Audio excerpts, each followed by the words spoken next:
నమస్తే, నేను మీ Ashok Kumar. Welcome to our channel. ఏదేమైనా అక్కడ నిన్నటి రోజున ఆంధ్ర రాష్ట్రంలో పాడేరు నియోజకవర్గంలో ఒక ఘోరం అంటే జరిగిపోయింది. ఎప్పటి నుంచో ప్రజల్లో తిరుగుదాము, ప్రజా సమస్యలపైన గళమెత్తుదాము అని చెప్పి ఆయన సొంత ఇంటిని వదిలి మరీ ప్రజాబాట పట్టినటువంటి పాస్టర్ అభినయ్ దర్శన్ అనేటువంటి వ్యక్తి పైన నిన్న గుర్తు తెలియని దుండగులు దాడి చేయడం జరిగింది. ఏదేమైనా అక్కడ ఇటు టీడీపీ వర్గాలు వైసీపీదే ఈ పని అని చెప్తున్నారు. ఇంకా వైసీపీ వాళ్ళు వచ్చి ఇది ప్రభుత్వం పని అని చెప్పేటువంటి ప్రయత్నం చేస్తున్నారు. అసలు దీంట్లో నిజాలు ఏమున్నాయి తెలుసుకున్నటువంటి ప్రయత్నం చేద్దాం. మనతో పాటు ఇవాళ రాష్ట్ర అధికార ప్రతినిధి సూర్యదేవర లత గారు ఉన్నారు. మేడం నమస్తే. నమస్తే మేడం, పాస్టర్ అభినయ్ దర్శన్ అనేటువంటి వ్యక్తి ఇది వరకు వేరే ఒక పాస్టర్ మరణించినప్పుడు బాగా వెలుగులోకి వచ్చాడు మేడం. తదుపరి కాలంలో ఈయన 2 రాష్ట్రాల్లో పర్యటన చేస్తాను, ప్రజా సమస్యలపైన పోరాడతాను అని చెప్పి అనేక యూట్యూబ్ ఛానల్ ఆయన ఎలివేట్ చేసుకోవడం జరిగింది. ఆయన మంచో చెడో నాకైతే తెలియదు. కానీ నిన్నటి రోజున పాడేరు నియోజకవర్గంలో ఆయన పాదయాత్ర చేస్తూ ఉండగా అనూహ్యంగా నిన్న ఆ విజువల్ కూడా చూశాను మేడం. కారులో నుంచి బయటికి లాగి మరి ఆయన ఇష్టానుసారం కొడతా ఉన్నారు, చంపేటువంటి ప్రయత్నం చేశారు. ఏదేమైనా కూడా అది క్రైస్తవ మతం అనుకోండి, హిందూ మతం అనుకోండి, దేవుడి దయ ఆయన బతికి బయటపడినాడు. అసలు దీంట్లో ఎవరి కోణం ఉంటుంది మేడం ఈ ఆయన్ని ఎలిమినేట్ చేద్దాం అనుకునేటువంటి దృష్ట్యా? నిన్న ఏదైతే అభినయ్ దీని మీద జరిగిందో అది ఎవరు కూడా హర్షించరండి. ఎందుకంటే మతాలకి సంబంధించి ఒకవేళ ప్రచారం చేసుకోవచ్చు, చేసుకునేది కూడా ఇప్పుడు ఆయన పాస్టర్గా ఉన్నాడు, ఎవరైనా దేనికైనా పిలిచారేమో వెళ్తున్నాడేమో. కానీ ఆయన గతంలో కూడా చెప్పాడు, స్థానికంగా ఉన్న సమస్యల్ని నేను పోరాడతానని చెప్పాడు. ఆ పాడేరు దీనికి వెళ్ళినప్పుడు కానివ్వండి, అక్కడ లోకల్గా విశ్వేశ్వరరాజు ఆయన ఎమ్మెల్యే, అది ఎవరు వైసీపీకి సంబంధించిన ఆయన గతంలో వార్నింగ్లు ఇవ్వటం జరిగింది. సో నీకు ఇక్కడ ఏం పని ఈ నియోజకవర్గంలో రావద్దని చెప్పటం జరిగింది. ఆయన వెళ్ళటం కూడా జరుగుతూనే ఉంది. సరే, ఎవరికైనా ఎందుకు నా నియోజకవర్గంలో వచ్చి ఎందుకు డిస్టర్బ్ చేస్తున్నాడు అనేది జనరల్ పబ్లిక్ ఎట్లా అసంప్షన్ ఎలా అవుతుందంటే మేడం, ఆయన ఎప్పుడు వైసీపీ సైడ్కి ఏం మాట్లాడుతున్నాడు, మేము కూటమి ప్రభుత్వానికి ఎదురుగా మాట్లాడతాం, కూటమి ప్రభుత్వం ఫలానా తప్పు చేస్తుంది, ఏది చేసినా కూడా టీడీపీ వాళ్ళకి జనసేనకి వ్యతిరేకంగానే మాట్లాడుతూ వచ్చాడు.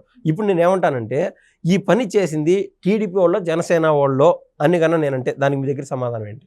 అంటే ఒక్క విషయం ఇక్కడ ఆలోచించండి. మీరు అక్కడ జరిగిన గొడవలు ఏవైతే ఉన్నాయో, ఆయన మీద జరిగిన దాడి కానివ్వండి, అన్ని వీడియోస్ తీస్తున్నారు. ఆ వీడియోస్ ఉంది. ఆ వీడియోస్ ప్రభుత్వం చేయిస్తే వీడియోస్ చేసి తీయగలుగుతుందా? ఆ వీడియో బయట వస్తుందా? అంటే గుట్టు చప్పుడు కాకుండా చేసేస్తారు.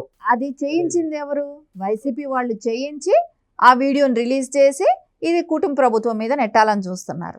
అసలు ఎవరైనా సరే వీడియోలు తీస్తున్నారని అన్నప్పుడే అది ప్రభుత్వానికి ఇప్పుడున్న ఒక్కటి మనం లాజిక్గా ఆలోచిస్తే అర్థమయ్యే విషయం.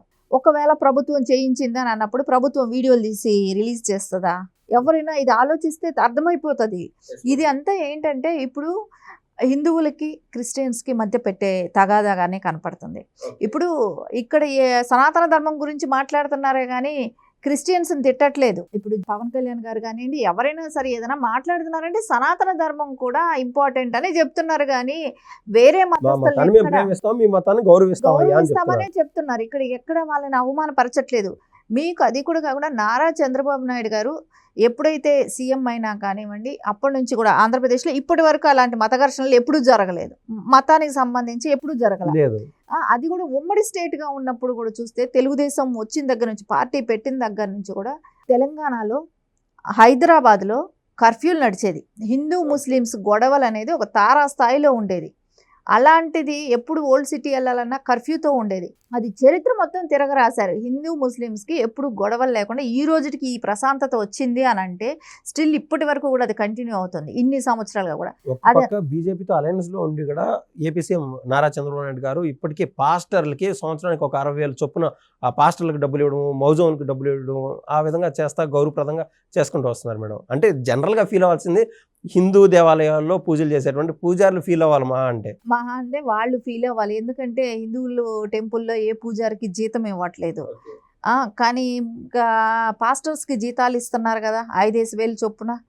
ఇది అంటే ఇది అందరూ కడితే ట్యాక్స్ వస్తుంది కానీ ఒక క్రిస్టియన్స్ ఒకటి కడితే ట్యాక్స్ ప్రభుత్వానికి రావట్లేదు కదా.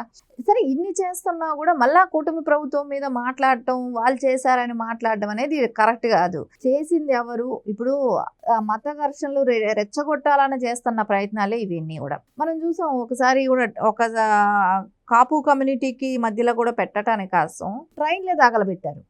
అది బాబు గారు సీఎంగా ఉన్నప్పుడే ట్రైన్లే తగలబెట్టారు. ఆ ట్రైన్లు తగలబెట్టించింది ఎవరు అనేది అందరికీ తెలుసు కూడా. అదే ఉద్యమకారుడు తర్వాత తదుపరి కాలంలో 5 ఏళ్ళు వైసీపీ అధికారంలో ఉంటే కాపుల కోసం గళం ఎత్తిన పాపానే పోలేదు మేడం. అసలు అది ఏం లాజికో ఏం విచిత్రమో ప్రజలు ఎట్లా నమ్ముతున్నారు ఇట్లా నాయకుల్ని అంతుపట్టిన రహస్యం మేడం అది. ఇప్పుడు ఈ రోజున కూడా మనం అది అట్లాగే చేశారు. ఇప్పుడు కూడా అలాంటి పనులే జరుగుతున్నాయి కదా. ఇక్కడ ఒక చిన్న అపవాదం వస్తుంది మేడం. ఒక డౌట్ఫుల్ గా ఏంటంటే ఇదే పాస్టర్ అభినయ్ దర్శన్ పైన స్థానిక ఎమ్మెల్యే వైసీపీ ఎమ్మెల్యే విశ్వేశ్వరరాజుకి ఈయనకి మధ్య ఏదో క్లాష్ జరుగుతుంది. లాస్ట్ 1 నెల నుంచి ఫోన్ కాల్స్ లో బెదిరింపులు జరుగుతున్నాయి అంటున్నారు. దాంట్లో అది నిజమే కదా. ఇప్పుడు అతను కూడా అదే చెప్తున్నాడు, నాకు బెదిరింపు కాల్స్ వస్తున్నాయి, సో నన్ను ఇక్కడ తిరగద్దని చెప్పారు అని ఆయన చెప్తున్నాడు. ఇప్పుడు వాళ్ళ సొంత నియోజకవర్గంలో ఒక ఎమ్మెల్యేకి తెలియకుండా ఇలాంటివి జరుగుతాయా? ఖచ్చితంగా జరగదు. సో ఇదంతా ఇప్పుడు ఒక స్కెచ్ లాంటిదే. ఎందుకంటే కూటమి ప్రభుత్వం సనాతన ధర్మం గురించి చెప్తుంది. సో అది చెప్తుందని చెప్పేసి ఇలాగా క్రిస్టియన్స్ని ఇబ్బంది పెట్టారనేది ఒకటి ప్రచారం చేయాలి అని స్ట్రైట్ గా వీళ్ళు అటాక్ చేసి వీళ్ళు చేసిన పనిని కూటమి ప్రభుత్వం మీద నింద పెట్టడానికి. సో ఈ లాజిక్ అంతా ప్రజలకు అర్థమవుతుంది. ఎవడైనా చేసే అటాక్ చేసేవాడు ఒకవేళ నిజంగా కూటమి ప్రభుత్వం చేస్తే వీడియోలు తీయదు, వీడియోలు తీసింది పోస్ట్ చేయదు, ఇవన్నీ చేస్తుంది. ఇదంతా కుట్రగా జరిగింది, కుట్రపూరితంగా జరుగుతున్నది. ఇదంతా ఇప్పుడు అందరూ కూడా హిందువులు కావచ్చు, ముస్లిమ్స్ కావచ్చు, క్రిస్టియన్స్ కావచ్చు, కొంచెం మనం ఆలోచించాలి ఇక్కడ ఏం జరుగుతుంది అనేది. ఎవరు ధర్మాన్ని ఎవరు మతాన్ని వాళ్ళు ఫాలో అవటంలో ఇక్కడ తప్పు లేదు. కానీ ఒకళ్ళ మీద ఒకళ్ళు చంపుకునే స్థాయికి వచ్చి ఉండే కక్షలేం కాదు. మొత్తం అందరం కలిస్తే, భారతీయులు అందరూ కలిస్తే ఒక తల్లి బిడ్డలు లాంటి వాళ్ళమే ఇక్కడ. కాకపోతే ఏదో మతం కోసం చచ్చిపోవాల్సినంత అవసరం అయితే లేదు కదా, చంపుకోవాల్సినంత అవసరం లేదు కదా. ఖచ్చితంగా ఇది కూటమి ప్రభుత్వం చేసింది కాదు. వాళ్ళు కావాలని ఇలాంటివన్నీ సిచ్యువేషన్స్ క్రియేట్ చేసి ఆ కూటమి ప్రభుత్వం మీద నింద పెట్టాలి. సో ఒక మతాన్ని ఈ పార్టీ నుంచి దూరం చేయాలి. ఈ కుట్ర జరుగుతుంది. ఒకవేళ ఇదే అభినయ్ దర్శన్ సొంత పార్టీ కన్నా పెట్టుకుంటా ఉంటే ఆయన వైసీపీ సానుభూతి పరుడు అని అందరికి తెలుసు. సో వాళ్ళ మధ్య క్లాష్ అయ్యేది కాదు, ఆయన ప్రాణాపాయం వరకు తెచ్చుకునేవాడు కాదు. ఆయన సొంత పార్టీ పెట్టడం, అతను ఏంటంటే రేపు పొద్దున ఎవరికి మద్దతు ఇస్తాడో ఆ ఓట్లు వెళ్ళిపోతాయి కదా, లేదా చీలిపోతాయి. రేపు పొద్దున అతను షర్మిలా పార్టీకి మద్దతు ఇచ్చే అవకాశం ఉంటది. ఖచ్చితంగా బ్రదర్ అనిల్ గారు డైరెక్షన్ లో నడుస్తున్నాడేమో తెలియదు కదా. సో కాంగ్రెస్ కి అవకాశం ఉంటది. సో అందుకని వీళ్ళు చేసిన కుట్ర ఇది, వైసీపీ వాళ్ళు చేసిన కుట్ర. అతను పక్కాగా కాంగ్రెస్ కే చేస్తాడు. సో ఈ మధ్యలో జరిగిన ఈ క్లాషెస్ మూలనే ఇలాంటివి జరుగుతున్నాయి.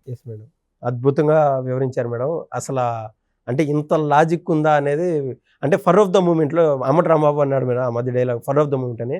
సో అజీబాబు లాంటి వాళ్ళు ఎంతమందో కూటమి ప్రభుత్వమైన చలవల పలవలుగా కూటమి ప్రభుత్వం చేసింది అనేది సమాజంలో ఒక వైషమ్యాలు రేగిచ్చేదానికి ఇది అద్భుతమైన అవకాశంగా చూస్తున్నారు మేడం. వీటన్నిటి నుంచి మాకు క్లారిటీ ఇచ్చేందుకు ధన్యవాదాలు మేడం. నమస్తే.